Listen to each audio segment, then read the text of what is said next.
अब NEET paper leak पर सड़क से संसद तक सियासत गर्मा चुकी है। विपक्ष सरकार को घेरने में लगा हुआ है। इस पूरे मामले में बहस की मांग कर रहा है। हालांकि सरकार का यह कहना है कि वो सदन में चर्चा के लिए पूरी तरह से तैयार है, लेकिन फिर भी विपक्ष सड़क पर हंगामा करने में लगा है।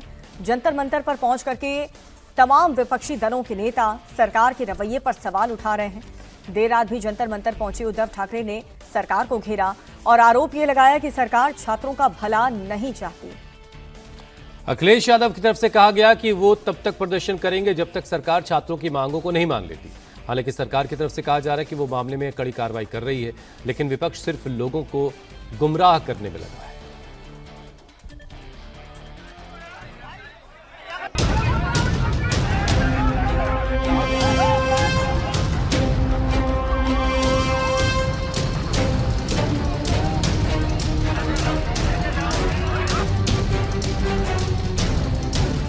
नीट पेपर लीक मुद्दा, विपक्ष ने मांगा धर्मेंद्र प्रधान का इस्तीफा। हमारी मांग है सरकार से कि जो छात्रों की मांग है वो छात्रों की मांग को स्वीकार करें और जो मंत्री हैं वो इस्तीफा दे दें या मंत्रिमंडल से हटा। विपक्ष सुनने को नहीं है तैयार, क्या करेगी सरकार? और अब तो मुझे लगता है कि विपक्ष के सामने कुछ कहना भैंस के आगे बीन बजाने के बराबर हो गया। ये लोग सुनने को ही तैयार नहीं है। विपक्ष ने दिखाई ताकत, सरकार आज देगी जवाब। सिर्फ एक व्यक्ति का पद बचाने के लिए पूरे देश को तोड़फोड़ मचा दी है पूरी दिल्ली में इस सरकार ने, लेकिन इतना अहंकार है कि एक व्यक्ति का सिर्फ एक रेजिग्नेशन ये नहीं कर सकते। पेपर लीक के मुद्दे पर सरकार चर्चा के लिए तैयार है, लेकिन विपक्ष उसे घेरने पर उतारू है। साथ ही कोई पार्टी पीछे नहीं रहना चाहती। राहुल गांधी और अखिलेश की जुगलबंदी 2 दिनों से चल रही थी। राहुल प्रोटेस्ट करके लाइमलाइट ले रहे थे, तो दूसरी पार्टियां भी मौके का फायदा उठाने में पीछे नहीं रही। अरविंद केजरीवाल जंतर मंतर पर पहुंचकर मोदी सरकार पर बरसे, तो सुप्रिया सुले भी इस प्रोटेस्ट का हिस्सा बनी। मुंबई से चलकर उद्धव ठाकरे भी दिल्ली पहुंचे। उद्धव ठाकरे का हाथ पकड़कर अभिजीत दीपके उन्हें मंच तक ले आए। यहाँ से केंद्र सरकार के खिलाफ नारेबाजी हुई। उद्धव ने भाषण दिया और सीजेपी को अपना समर्थन देते हुए केंद्र सरकार पर हमला बोला। आज उद्धव ठाकरे इस मुद्दे पर प्रेस कॉन्फ्रेंस करने वाले हैं। इस बीच प्रोटेस्ट को लपकने के लिए राजनीतिक दलों में भी होड़ लग गई है। अरविंद केजरीवाल खुद जंतर मंतर पहुंचे तो उनकी पार्टी के सांसद संजय सिंह ने कांग्रेस को घेरना शुरू कर दिया। संजय सिंह ने एक्स पोस्ट पर लिखा, देश के करोड़ों युवाओं के लिए सोनम वांगचुक पिछले 23 दिनों से आमरण अनशन पर हैं।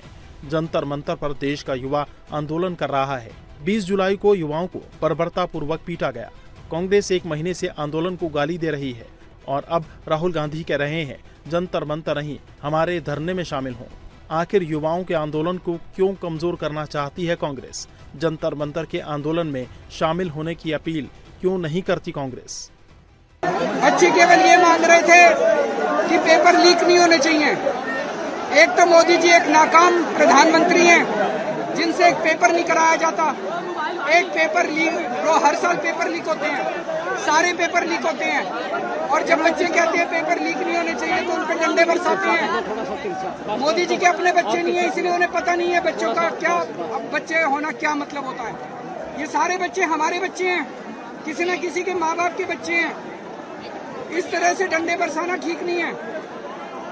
मोदी जी को बहुत ज्यादा अहंकार हो गया है, इतना अहंकार करना ठीक नहीं है। अरविंद केजरीवाल की पार्टी भले ही कांग्रेस और राहुल गांधी को घेर रही हो, लेकिन यूपी चुनाव से पहले कांग्रेस और समाजवादी पार्टी एक मंच पर आ गए हैं। राहुल हो या अखिलेश, सरकार को घेरने में कोई पीछे नहीं है। मंगलवार को कांग्रेस सड़क पर उतरी तो समाजवादी पार्टी भी पीछे नहीं रही। कांग्रेस समेत समाजवादी पार्टी ने जबरदस्त हंगामा किया। प्रधानमंत्री नरेंद्र मोदी के आवास को घेरने की कोशिश की। जिस गेट से प्रधानमंत्री आते जाते हैं उस गेट को ब्लॉक कर दिया गया। इस दौरान राहुल गांधी को अखिलेश यादव का पूरा सपोर्ट मिला। राहुल गांधी के साथ साथ अखिलेश यादव को भी पुलिस वालों के साथ धक्का मुक्की हुई। उन्हें भी हिरासत में लिया गया। हालांकि बाद में दोनों को छोड़ दिया गया, लेकिन अखिलेश यादव ने कहा कि उनकी मांग बदलने वाली नहीं है। वो अपनी मांगों पर तब तक अड़े रहेंगे जब तक सरकार मांगे मान नहीं लेती। जो मांग छात्रों की है, सरकार को छात्रों की मांग माननी चाहिए। जो उन्होंने मांग रखी है उसको स्वीकार सरकार को करना चाहिए।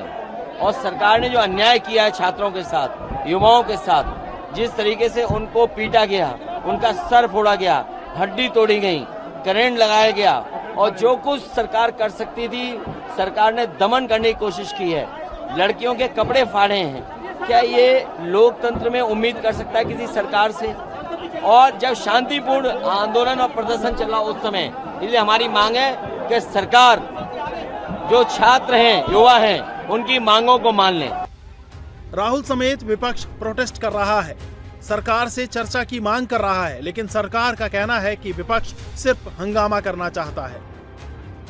कल्याण के लिए राहुल गांधी जी वहां बैठे थे तो प्रधानमंत्री जी को, भारत सरकार को चाहिए था कि शिक्षा मंत्री का इस्तीफा लें, जिन बच्चों पे एफआईआर की है एफआईआर वापस करें और नीट और पेपर लीक को लेकर संसद के अंदर बयान दें और पूरे देश के सामने खुलासा करें कि जो बड़े मगरमच्छ करप्शन कर पेपर लीक कराते हैं उनके खिलाफ क्या कार्रवाई करेंगे।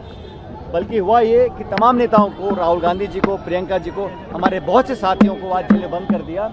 ये लोकतंत्र के लिए काला दिवस है। मुझे लगता है कि स्वयं प्रधानमंत्री जी, गृह मंत्री जी, पूरी भारत सरकार को सामने आके देश को समझाना पड़ेगा कि लोकतंत्र में अपनी बात रखने का, हड़ताल करने का, धरना करने का जो अधिकार है उसको वो क्यों छीनना चाहते हैं। आज देश भर में आक्रोश है, समूचे भारतवर्ष में पूरी जनता, पूरा विपक्ष एकजुट होकर नौजवान की लड़ाई लड़ रही है। संवाद नहीं करते, संवाद नहीं करते, संवाद नहीं करते, यही आरोप विपक्ष बार बार लगाता है। पर जब संवाद किए जाते हैं तब आप होते कहाँ हैं? क्या ये मंच नहीं है क्या संवाद के लिए? और अब तो मुझे लगता है कि विपक्ष के सामने कुछ कहना भैंस के आगे बीन बजाने के बराबर हो गया। ये लोग सुनने को ही तैयार नहीं है। कोई मतलब नहीं है। आप सिर्फ हंगामा करेंगे, सड़कों पे हंगामा करेंगे, बाहर लोगों को भ्रमित करने का काम करेंगे। और जो मंच है संवाद के लिए, जहां चर्चाएं सही मायनों में होनी चाहिए, मतलब बाबा साहेब की तस्वीर लगाकर बाबा साहेब के ही विचारों को इस तरीके से खंडित करना, कोई मौजूदा विपक्ष से सीखने का काम करे। एनसीपी शरद गुट की नेता सुप्रिया सुले भी जंतर मंतर पर पहुंची, अपना समर्थन दिया। सभी पार्टियां अपनी अपनी मांग उठा रही हैं, खुद को छात्र प्रेमी दिखाने की कोशिश कर रही हैं और एक दूसरे को घेर रही हैं। युवाओं पे लाठियां बरसाने वाली सरकार को सत्ता में रहने का कोई नैतिक अधिकार नहीं। देश के युवाओं का भविष्य चौपट करके देश के युवाओं पे लाठियां बरसा रही है ये सरकार। हमारी मांग है धर्मेंद्र प्रधान इस्तीफा दे और लोकसभा और संसद में देश की शिक्षा और परीक्षा व्यवस्था में संपूर्ण बदलाव पर चर्चा हो। जब तक ये मांगे पूरी नहीं होंगी तब तक हम लड़ाई लड़ेंगे, सड़क से लेकर संसद तक लड़ेंगे। सिर्फ एक व्यक्ति का पद बचाने के लिए पूरे देश को तोड़-फोड़ मचा दी है पूरी दिल्ली में इस सरकार ने। लेकिन इतना अहंकार है कि एक व्यक्ति का सिर्फ एक रेजिग्नेशन ये नहीं कर सकते। बहुत बड़ी डिमांड्स नहीं थी स्टूडेंट्स की, बहुत छोटी डिमांड थी। उनपे ये आंसू गोला बरसाया गया, लाठी चार्ज किया गया, महिलाओं के कपड़े फाड़े गए, अभद्रता की गई, घसीट के। आज हम बहुत से स्टूडेंट से मिले, यहाँ भी ये भी पता चला है कि पैलेट गन्स का भी इस्तेमाल हुआ है। तो ये हमारे देश के नागरिक थे जो अकाउंटेबिलिटी चाह रहे थे सरकार से, उसके बदले में ये दिया है। ये लोकतंत्र है आज का। नीट पेपर लीक मामले को लेकर केंद्र सरकार संसद में चर्चा के लिए तैयार है, लेकिन विपक्ष सड़क पर ताकत दिखाना चाहता है। सदन के अंदर सरकार की ताकत बढ़ रही है, इसलिए विपक्ष सड़क की राजनीति करके पब्लिक में मैसेज देना चाहता है। एक कहावत है कि विनाश काले विपरीत बुद्धि। डेमोक्रेटिक सिस्टम में अगर शांतमय तरीका, जो हमारा संवैधानिक अधिकार है, मौलिक अधिकार है, to protest peaceably and without arms, ये हमारा फंडामेंटल राइट है। अब इस पर भी कोई शांतमय तरीके से एमपीज लोग, leader of the opposition, Uttar Pradesh के पूर्व मुख्यमंत्री और समाजवादी पार्टी के राष्ट्रीय अध्यक्ष सब बैठे हुए थे शांतमय तरीके से। कोई अशांति का खतरा था नहीं, कोई प्रधानमंत्री की सुरक्षा का खतरा नहीं था, किसी तरह का नहीं था। अपना विरोध प्रकट कर रहे थे, क्योंकि संसद में भी कोई बात नहीं कही जाती है। जैसे ही बात कहने को उठते हैं वैसे ही हाउस बंद कर दिया जाता है, ताकि लोग जान न सकें कि ये कितना कुकर्म ये सरकार कर रही है। राहुल गांधी विपक्ष के नेता के पद की मर्यादा को तोड़ रहे हैं। राहुल गांधी जिस तरह का व्यवहार कर रहे हैं, ये दुर्भाग्यपूर्ण है। इस तरह का व्यवहार उनको नहीं करना चाहिए। राहुल गांधी अभी तो 3 हफ्ते तक यूरोप घूम रहे थे, तब युवा की चिंता नहीं थी। और 3 हफ्ता यूरोप से घूम के आ गए हैं तो युवा की बहुत चिंता उनको हो गई। खड़गे जी को बोलने दिया गया, कई नेता बोले हैं, अखिलेश यादव बोले हैं। आज संसद पर सबकी निगाहें हैं, जहां पेपर लीक पर चर्चा की मांग सरकार ने मान ली है। देखना होगा कि सड़क की तरह आज सारी पार्टियां संसद में जोर लगाने की कोशिश करती हैं या हंगामा जारी रहता है।